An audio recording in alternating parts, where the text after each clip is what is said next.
Il 26 marzo il Parlamento europeo boccia una legge. Il 9 luglio la stessa identica legge, quasi parola per parola, viene approvata. Non è cambiato il testo, è cambiata l'aula. Metà dei deputati, ultimo giorno prima delle vacanze estive. Quello che sto per raccontarti riguarda ogni singolo messaggio che mandi da oggi in poi. E c'è un dettaglio, alla fine, che quasi nessun altro video ti sta dicendo. Resta fino in fondo, perché cambia tutto. Partiamo dai fatti, senza fantasie. Chat Control è il nome che i media hanno dato a un pacchetto di norme europee e in realtà sono due leggi diverse, spesso confuse tra loro. La prima si chiama Chat Control 1.0.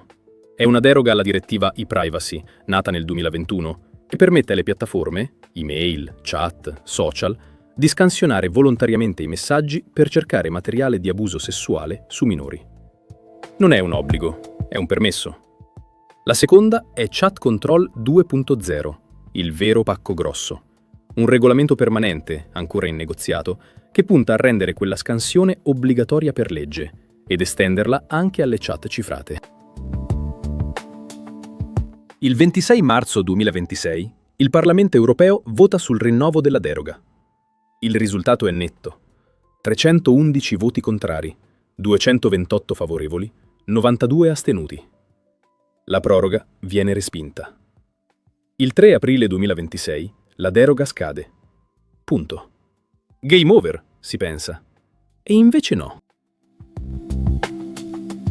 Il 2 luglio il Consiglio dell'Unione Europea ripresenta lo stesso testo, quasi identico, ma travestito da nuovo regolamento.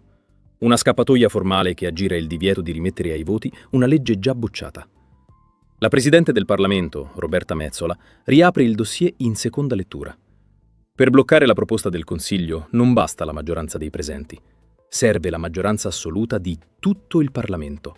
361 voti su 720. Il 7 luglio l'Aula approva anche la procedura d'urgenza. Il voto decisivo. Il 9 luglio. Ultimo giorno prima della pausa estiva. L'aula più vuota dell'anno. Il 9 luglio, la mozione per respingere la proroga ottiene 314 voti favorevoli al rigetto. Un numero altissimo. Ma non basta. Ne servivano 361. Mancano circa 47 voti, semplicemente perché decine di deputati non sono in aula. Risultato, una legge che l'Aula, nella sostanza, non voleva, passa comunque. La deroga viene estesa fino al 3 aprile 2028. Nella stessa seduta, il Parlamento ha approvato un emendamento, il numero 30, che esclude esplicitamente dalla scansione tutte le comunicazioni protette da crittografia end-to-end. WhatsApp, Signal, iMessage, le chat segrete di Telegram. Non è la vittoria totale che molti chiedevano, ma non è nemmeno il disastro assoluto raccontato in giro. La crittografia, per ora, resta intoccata. Il testo torna ora al Consiglio, che ha 3 mesi per accettarlo o aprire una conciliazione. Fratelli d'Italia, nel gruppo ECR, ha votato contro la proroga. Il capodelegazione, Carlo Fidanza, lo ha detto chiaramente. La sicurezza non giustifica la sorveglianza di massa. La Lega, nel gruppo Patrioti per l'Europa, ha votato contro. Matteo Salvini ha rincarato: difendiamo la privacy e la libertà dei cittadini, combattendo i criminali con strumenti efficaci, non con la sorveglianza di massa. E ha rilanciato l'accusa di doppio standard verso Bruxelles, citando il caso dei messaggi mai resi pubblici tra la presidente von der Leyen e il CEO di Pfizer durante la pandemia. Il Movimento 5 Stelle, nel gruppo The Left, ha votato contro la proroga, ma ha rivendicato l'emendamento sulla crittografia come una vittoria parziale. L'eurodeputato Gaetano Pedullà. Con la scusa della tutela dei minori, alcuni governi vorrebbero assicurarsi uno strumento potente di sorveglianza e controllo dei cittadini. Impediremo il grande fratello europeo.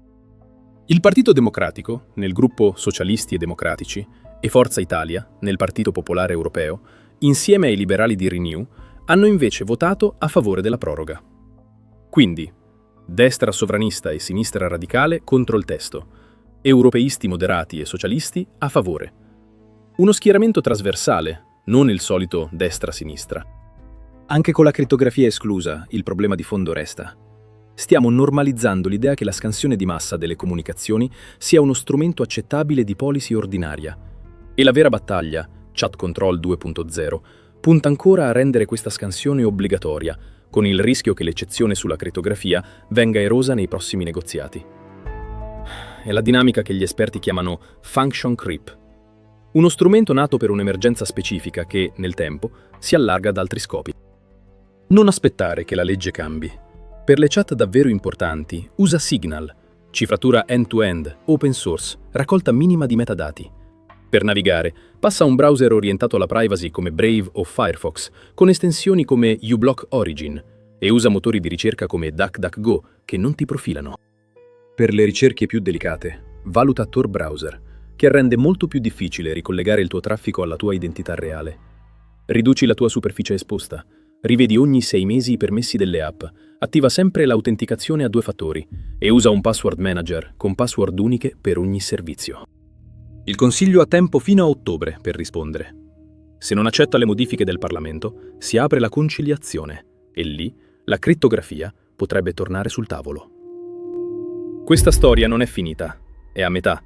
Iscriviti e attiva la campanella, perché nei prossimi 3 mesi ti aggiornerò passo dopo passo su cosa succede al Consiglio e su cosa rischiamo davvero con Chat Control 2.0.